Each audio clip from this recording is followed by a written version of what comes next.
Friends எல்லாரும் snacks தீபாவளிலாம் செஞ்சு முடிச்சிருப்பீங்கன்னு நினைக்கிறேன். நாளைக்கு தீபாவளி.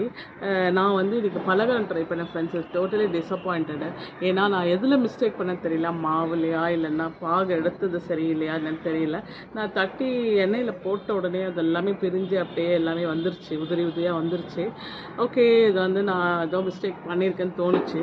அது அவ்வளோ மாவும் இப்போ என்ன பண்ண போகிறேன்னு தெரியல. பட் அது ஏதாவது டிஃப்ரெண்ட்டாக அதை டிஷ் ட்ரை பண்ணலான்னு அதை அப்படியே எடுத்து வச்சுட்டேன்.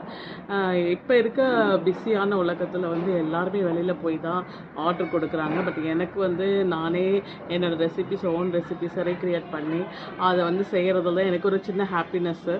அதுவும் இந்த மாதிரி ஃபெஸ்டிவல் டைமில் வந்துட்டு எல்லா ஃப்ரெண்ட்ஸ் கூட சிஸ்டர்ஸ் கூட எல்லோரும் கூட ஜாலியாக வந்து இந்த ரெசிபிஸ்லாம் ஷேர் பண்ணுறது, அவங்க கூட என்னோடய குக்கிங் ஸ்கில்லை காட்டுறது ஒரு பெரிய ஹாப்பினஸ் எனக்கு.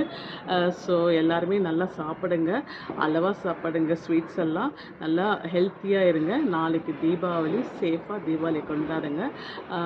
ஹாப்பி தீபாவளி ஃப்ரெண்ட்ஸ், பாய்.